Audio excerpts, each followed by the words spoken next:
Hi everyone, this is Dr. Kalyani from Team MDS Conquer. Hope you are all doing well. And this is one more from our gingival topics. Like we have already discussed about the macroscopic features, microscopic features, attached gingiva we're going to discuss, and this is junctional epithelium. So it's as I told you that these are the must to read books when it's the topic of basics like gingiva, pedal, alveolar bone. In all my videos of these topics, I always suggest you to go through all these, particularly the Clinical Carranza 13th edition, Berkowitz, Stenkates, Grant List Carton book, and then Sampath Narayan Bartold, Glickman. So please do go through them. And yes, articles, as I've already mentioned in my video of the macroscopic anatomy of gingiva, there I've given all the gingiva related articles which you're not supposed to miss. Here I've specifically written which is involved in the junctional epithelium. So this is one in 2002, and where it is periodontal epithelial new recognized role in health and disease. So you need to go back, see what is that newly recognized role. Next, going on to 2003 one, the structure and function of tooth epithelial interface in health and disease. That's basically junctional epithelium in health and disease. If you see the question papers of various universities, the well-known universities have always picked up the direct 2000 article as their essay answers. So, and this one more in 2013, the defensins, and that's the antimicrobial peptides and their role. And here in this video of mine, I try to include all the various important aspects of junctional epithelium, but you can always make this as your core. And here I have not given you the index because I've already told you how you're supposed to make your index, beautify it, and how do you elaborate it, how do you constrain it, everything in all of my earlier videos. So let's quickly see what a junctional epithelium is. It's compiled through various things. You can directly go with my video or this particular slides you see.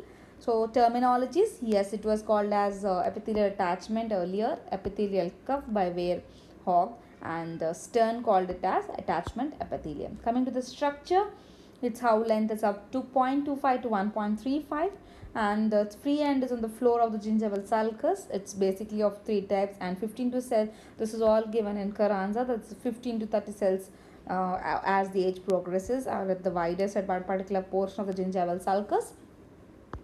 And this is a microstructure of the junctional epithelium. You can see where there is external basal lamina, internal basal lamina, and how they're connected, and which particular like how in case of external basal lamina it attaches to the connective tissue, whereas the internal basal lamina attaches or connects to the tooth structure.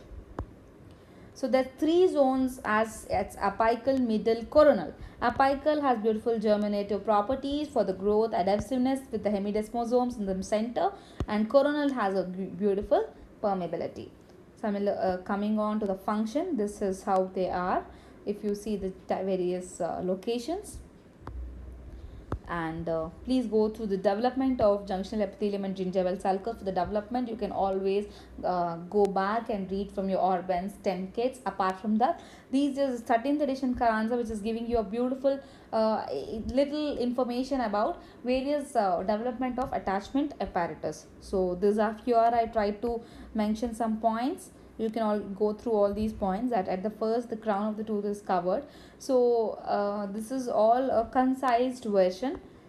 Okay, then age changes, very important when they tell you how junctional epithelium happens. That as I told you, as the age progresses, number of layers of junctional epithelium increases. As a result, then there's a slow apical migration of attachment levels. There's something called passive eruption. You can include the concept of passive eruption as an answer here, that Orban and Orbans, and that passive eruption where junctional epithelium is to which level. So that is given in your Carranza. From there you can add it once you have mentioned about age changes in the junctional epithelium here. Coming to clinical significance, because I've tried to compile just superficially like this. For you to elaborate the answer, you can definitely add up all those points.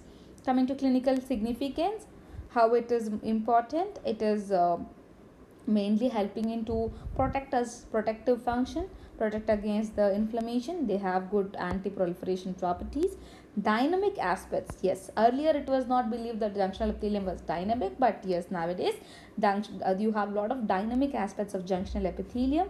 It is mainly because of its high cellular turnover rate, that concept of Dart cells, how are they present, and epithelial attachment is basically not static, it's dynamic. This is one important concept.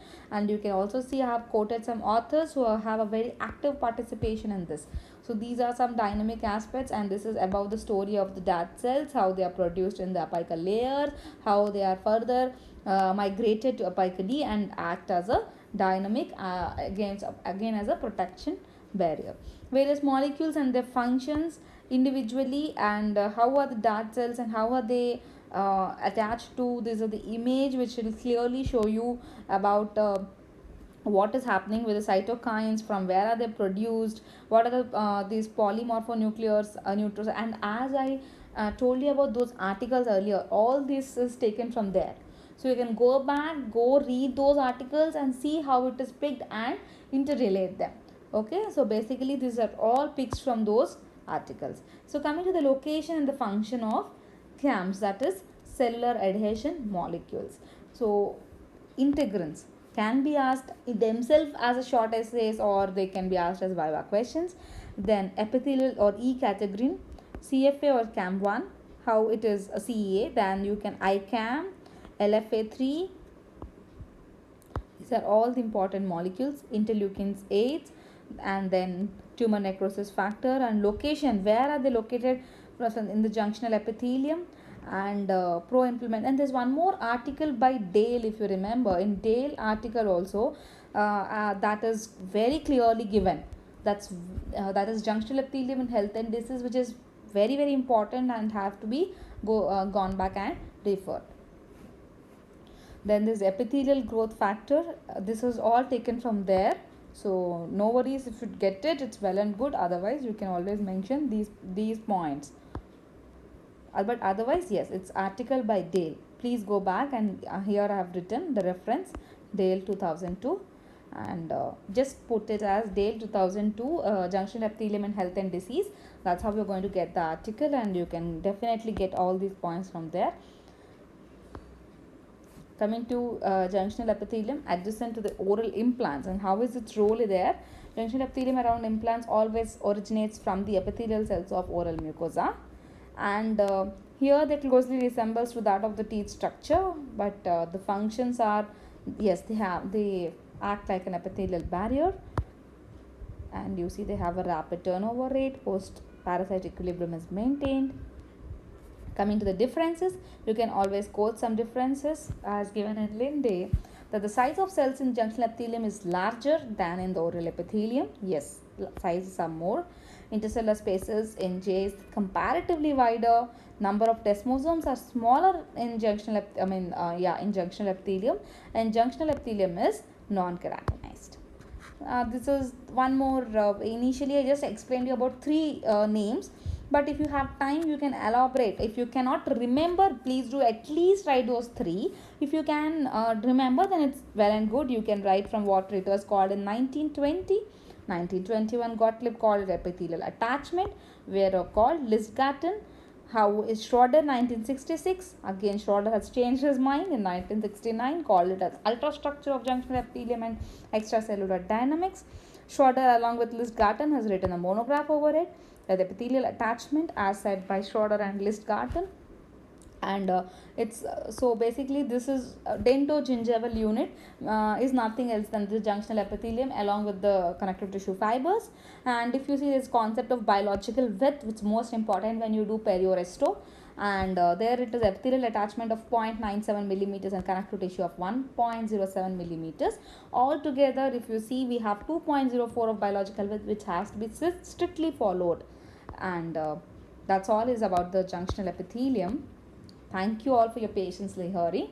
And as I told you, these are all the small topics which are compiled. But when they ask you junctional epithelium as a whole, you please mention about those tables, integrins, the dynamic concepts of junctional epithelium.